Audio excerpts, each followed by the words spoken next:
Good morning friends, welcome to another blog. আজকের রোববার 29 June. আজকের খবরের কাগজে হেডলাইনগুলো এরকম ছিল: সাংবাদিকদের সঙ্গে দুর্ব্যবহার, মন্ত্রীকে ভুল স্বীকারের আহ্বান হিমন্তের। গতকাল রাত্রিবেলা আমি একজন সাংবাদিকের একটা ফেসবুক পোস্ট দেখছিলাম। তাতে এরকম কিছু একটা লেখা ছিল যে জয়ন্ত মল্ল বড়ুয়া নাকি কি একটা খারাপ দুর্ব্যবহার করেছেন সাংবাদিকদের সঙ্গে, তাই ওনাকে ক্ষমা চাইতে হবে। এবার দেখলাম এ ব্যাপারে কিছু জিনিস লেখা রয়েছে। সাংবাদিকদের বিরুদ্ধে মন্ত্রী জয়ন্ত মল্ল বড়ুয়ার এই ধরনের শব্দ ব্যবহার করা উচিত হয়নি, এর জন্য তার ক্ষমা চাওয়া উচিত। মন্ত্রী জয়ন্ত মল্ল বড়ুয়ার সাংবাদিকদের সঙ্গে খারাপ আচরণ করা নিয়ে এই মন্তব্য করেন মুখ্যমন্ত্রী হিমন্ত বিশ্ব শর্মা। কী খারাপ আচরণ করেছেন বা কী নেই তা জানা নেই আমার। রয়ের নতুন প্রধান হয়েছেন পরাগ জৈন। আমাদের ভারতের একটা স্তম্ভ। তারপর রয়েছে অপারেশন সিঁদুর নিয়ে ফের পাকিস্তানকে হুঁশিয়ারি প্রধানমন্ত্রী। এসব চলতেই থাকে। তারপর শিলিগুড়ি থেকে ভারতের হামলা ঠেকাতে ব্রিটেন থেকে এডিএস কিনছে বাংলাদেশ। বাংলাদেশ একটা চুনোপুটি কী মাঝখানে করে ফেলে। পাকিস্তানে আত্মঘাতী বোমা বিস্ফোরণ, মৃত অন্তত 13। পাকিস্তানে এরকম হবেই।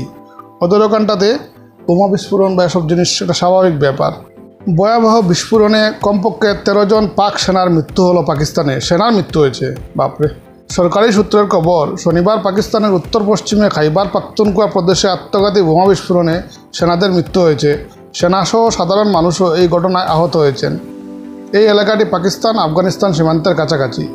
সূত্র জানিয়েছে, এদিন সকালে উত্তর ওয়াজিরিস্তান জেলার খাড্ডি এলাকায় এই আত্মঘাতী বোমা বিস্ফোরণের ঘটনা ঘটে। পাকিস্তান দেশটা কখনো শুধরবে না। তারপর উত্তর সম্পাদকীয় পাতায় রয়েছে কলকাতা শিক্ষা প্রতিষ্ঠানে আবার ধর্ষণকাণ্ড।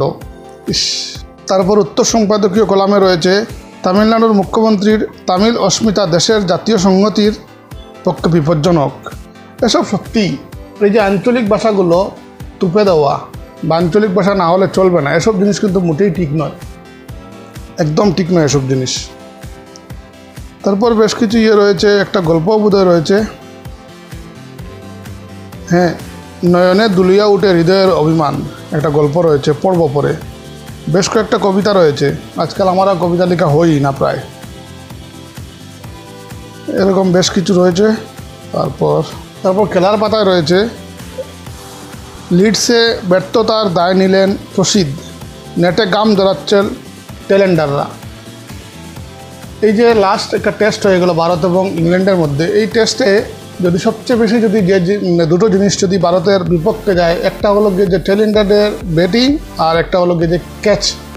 এই জিনিসটা কিন্তু শুধরাতে হবে ভারতকে, নাহলে কিন্তু ভারত আগামী ম্যাচগুলো জিততে পারবে না। ধন্যবাদ।